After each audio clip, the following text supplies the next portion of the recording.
moi, je m'intéresse aux arts visuels. J'en fabrique, j'en regarde, les œuvres des autres, mais aussi je vois des jeunes êtres humains en fabriquer devant moi, puisque j'enseigne au niveau collégial.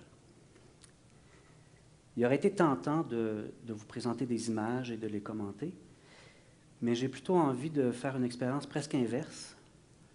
Vous avez peut-être remarqué en entrant dans la salle des petits foulards qui sont fixés sur les dossiers des chaises. Je vous inviterai à les prendre.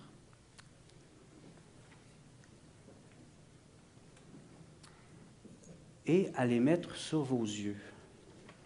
De vous bander de vous boucher le regard. J'ai pensé à ce petit dispositif puisque parfois, pour réfléchir à un objet, il peut être intéressant de le mettre quelques minutes en veilleuse.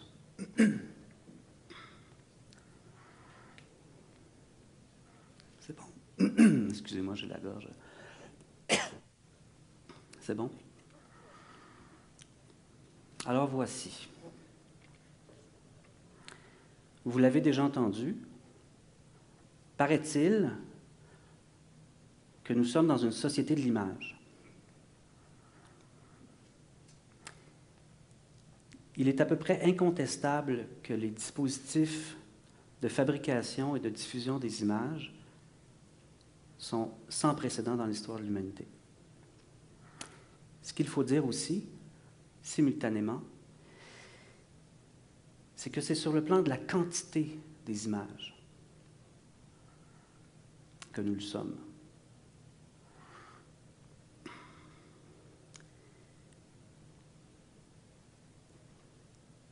Simultanément et collectivement, nous nous comportons devant les images comme ce que j'appelle des iconos, iconos ça veut dire images, comme des iconos hystériques. C'est-à-dire que nous voulons voir, nous voulons tout voir et nous voulons toujours voir. La raison en est peut-être que nous ne comprenons pas toujours bien comment fonctionnent les images. Ma présentation est divisée en 4 parties. Alors je commence. 1. Rêver. Nous avons tous déjà rêvé. Les rêves nous font expérimenter, disons, des situations parfois cocasses, inusitées, parfois aussi anxiogènes. Ce qui est intéressant, c'est que nous avons une forme de protection. C'est-à-dire que si la tension devient trop forte, c'est le réveil. C'est ce qui fait dire à certains psychanalystes que le rêve, c'est comme, et j'insiste sur le comme, c'est comme de la psychose, mais une psychose qui serait non pathologique, parce que régulée. C'est une forme de protection. Le psychanalyste Jean-Baptiste Pontalis explique à propos du rêve une chose qui, moi comme artiste en art visuel, m'intéresse beaucoup. Il dit le rêve est expérimenté comme quelque chose de visuel. Le souvenir qu'on en a, très souvent, est visuel. Mais il dit que c'est un visuel qui est très particulier. C'est un visuel qui est impartageable, puisque nous en sommes le seul témoin. La seule chose qu'on peut faire après le rêve, si on désire le partager, c'est le traduire en mots ou en fabriquant d'autres images, comme un film ou une peinture.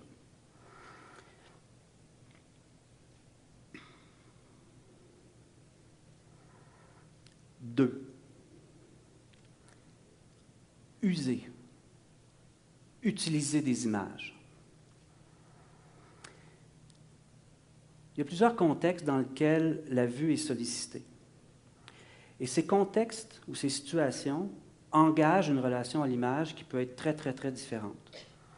Je vais en nommer 3. La première, je vais la qualifier de didactique.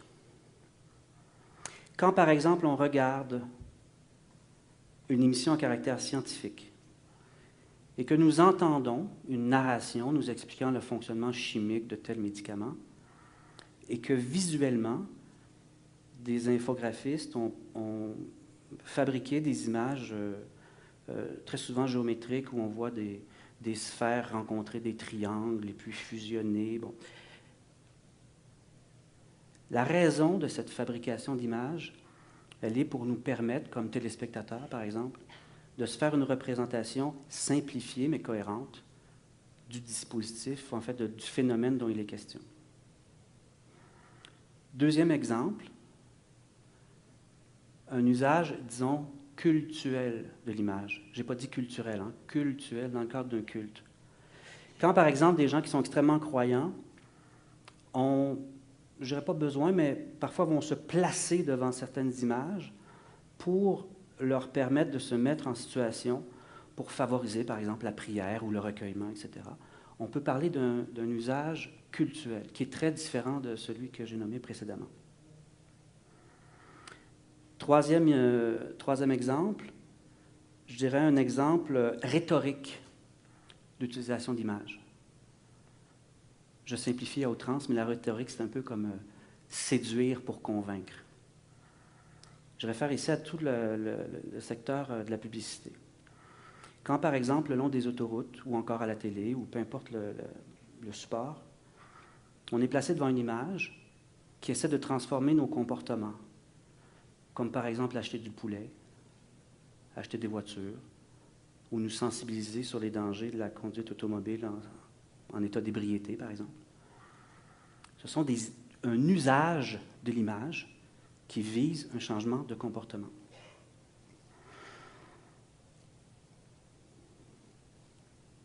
Trois, voir des images.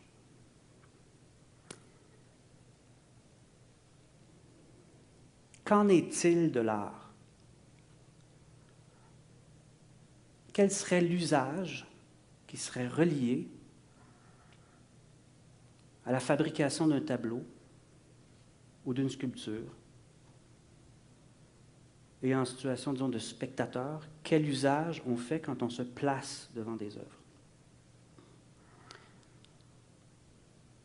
C'est très différent de l'usage cultuel, c'est très différent de l'usage, disons, didactique, et c'est très différent de l'usage que j'ai appelé rhétorique. Évidemment, ces catégories-là peuvent s'entrechoquer. Je dirais deux choses pour les arts visuels. C'est peut-être un peu différent pour d'autres formes d'art. C'est que très souvent, les œuvres nous font entrer dans des mondes, nous font expérimenter des mondes. La deuxième chose, et c'est vraiment très répandu dans les arts visuels, c'est que beaucoup d'œuvres nous font, dans le fond, nous invitent à réfléchir sur le fait même de regarder. Combien d'œuvres vont déconstruire des images, vont les triturer, vont les modifier pour, en fait, nous montrer quelque chose du visible d'un peu différent de l'expérience quotidienne que nous faisons du visible. 4. Voir autrement. Voir, et c'est toujours bon de se le rappeler, c'est ce que nous avons de commun avec les chevreuils, avec les perruches, avec les aigles, etc. Certains de ces animaux ont une acuité visuelle beaucoup plus grande que la nôtre. Ceci dit, jusqu'à preuve du contraire, aucun de ceux-ci ne porte un regard sur les objets. Je voudrais faire ici la distinction entre voir et regarder. Qu'est-ce que c'est que regarder?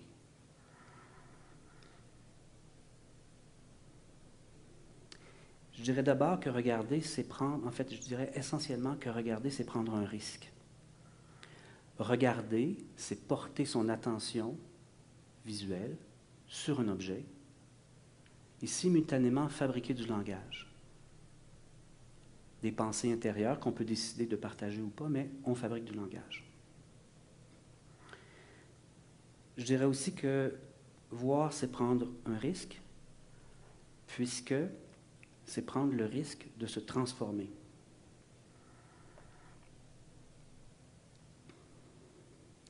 Voir, c'est se commettre, regarder, c'est se commettre, c'est s'engager. Et si c'est vrai que nous sommes dans une société de l'image, au risque d'être un peu radical, moi je ne crois pas que le regard se porte si bien dans notre société. Ma présentation est presque terminée. Dans les prochaines minutes, Bernard Lamarche va vous présenter, vous raconter un moment où, peut-être il dira dans ces mots, il y a eu une expérience de regard qui fut très marquante dans son parcours, très, très, très marquante dans son parcours. D'ailleurs, sa présentation va vous inviter à regarder.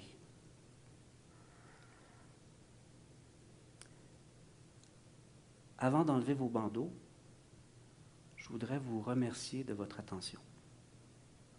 Merci.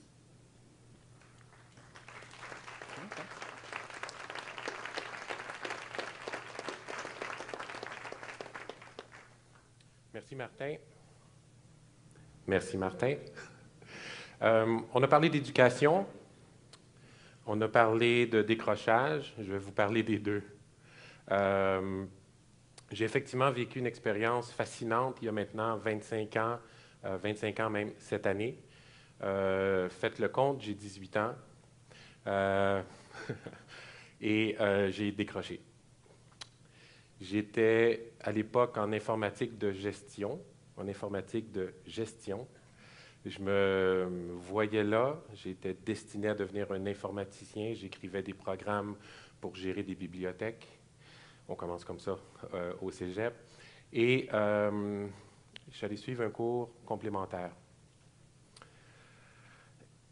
Ce que je vais faire aujourd'hui, c'est vous raconter rapidement, parce que ces deux cours-là ont duré quand même 5 heures. Rapidement, donc, les 2 premiers cours d'histoire de l'art que j'ai suivis au cégep. Ces 2 cours d'histoire de l'art-là m'ont fait abandonner l'informatique. J'ai été même inscrit comme ingénieur. J'étais inscrit au programme de génie informatique de l'Université de Montréal pendant tout un été de temps. 2 semaines avant de commencer les classes, j'ai tout largué et je suis allé étudier l'histoire de l'art. Qu'est-ce qui est arrivé? C'est que j'ai été marqué par un professeur, on en a parlé. J'ai été marqué par un professeur qui a changé le cours de ma vie, qui m'a permis de voir des choses, et qui m'a permis même de comprendre qu'il y avait des choses à voir dont je ne connaissais même pas l'existence. Premier cours d'histoire de l'art que j'ai suivi au cégep, c'est ce que j'ai vu. Jusque-là, j'ai aucune culture visuelle. Chez nous, il y avait une culture littéraire. Ma mère lisait énormément. Mon père écoutait beaucoup de musique classique, mais il n'y avait pas de culture visuelle.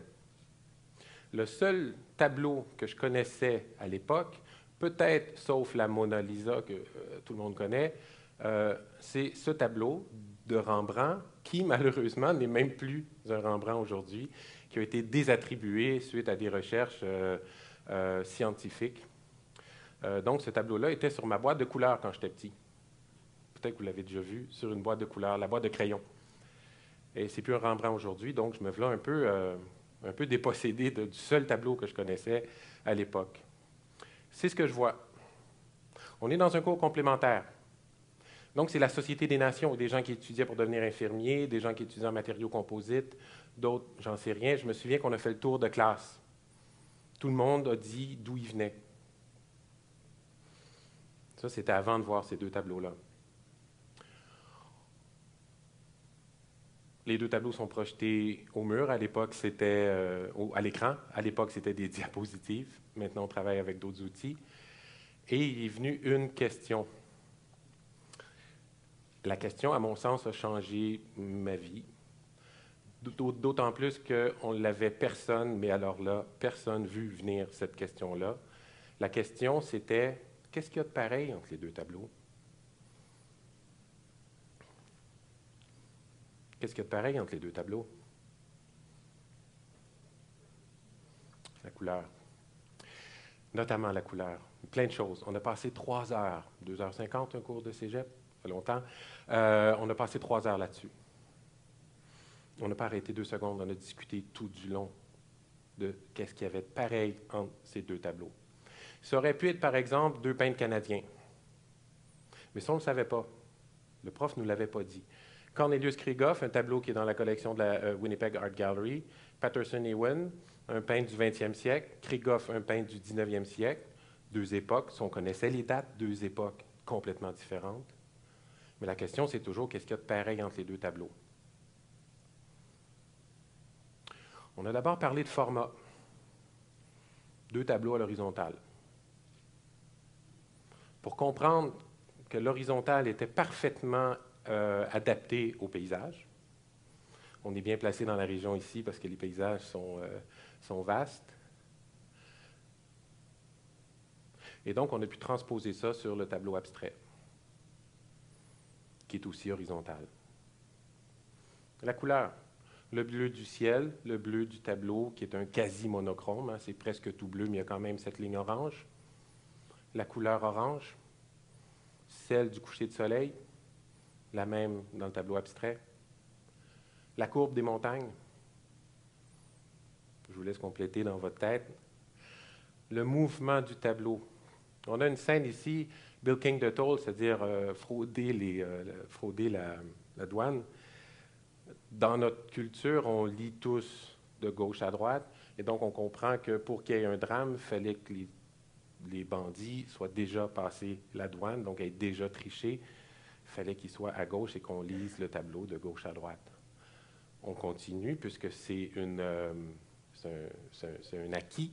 On va continuer à lire le tableau de Patterson Ewen de gauche à droite, donc on suit ce mouvement, qui est arrêté d'un côté et qui est infini de l'autre côté, vers la droite, etc., etc., etc.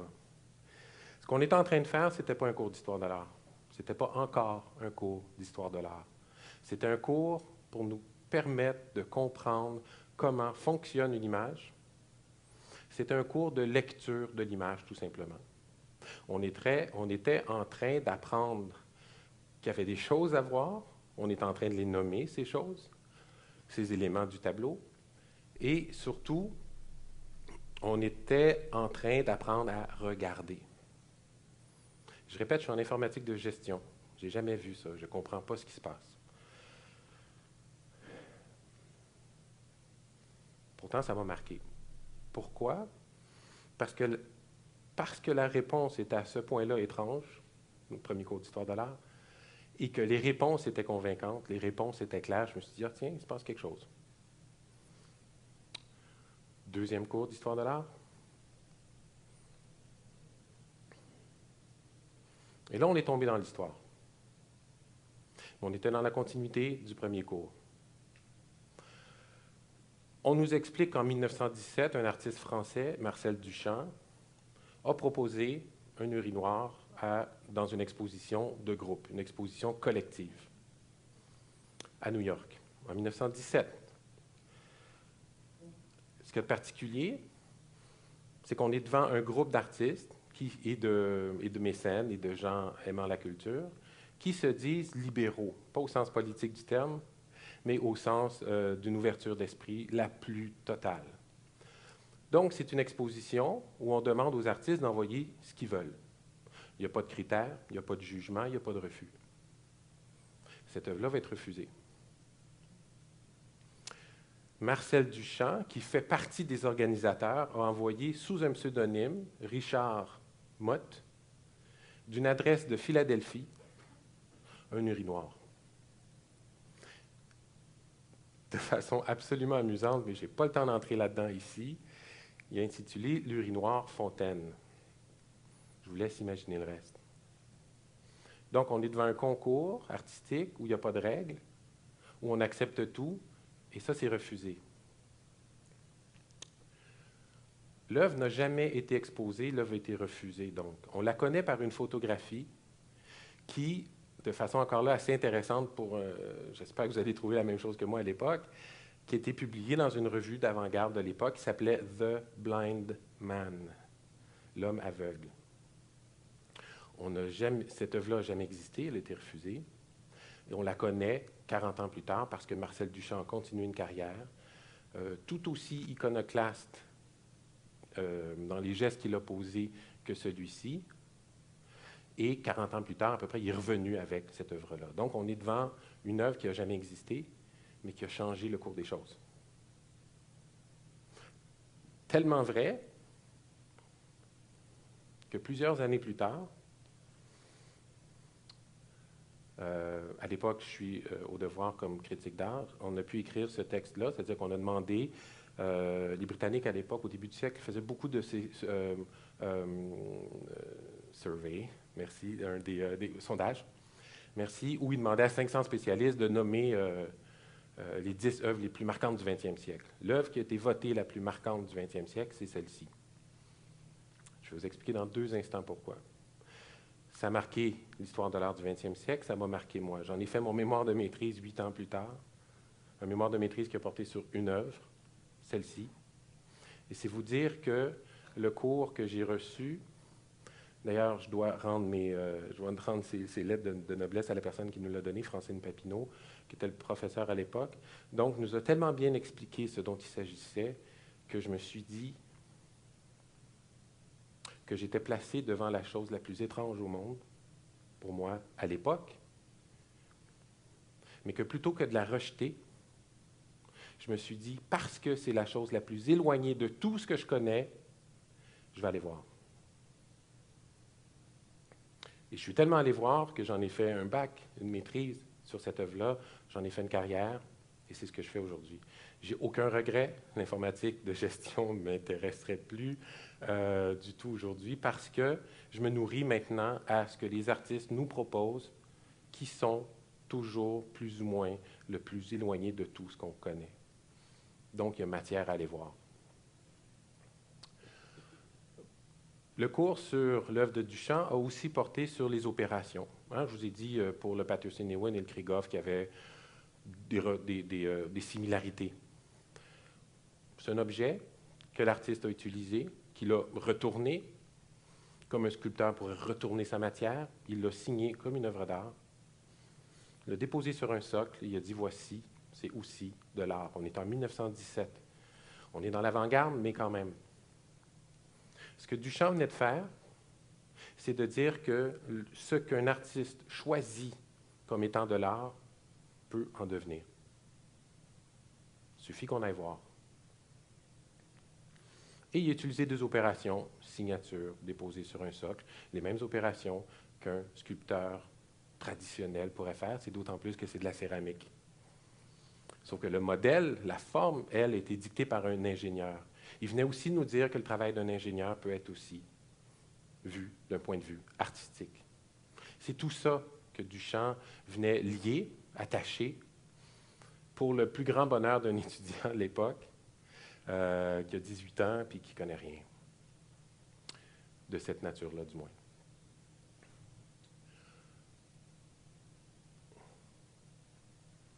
Ce que Duchamp a fait, il a pris un objet. Comme on va dire qu'on prend une photo. Prendre une photographie, c'est encore plus vrai aujourd'hui, on en a tous dans nos poches en ce moment, les appareils photo, on pèse sur le bouton, c'est fait. Duchamp a pris un objet et décidé que c'en était de l'art, comme on prend des photos et que ça peut devenir aussi un geste artistique.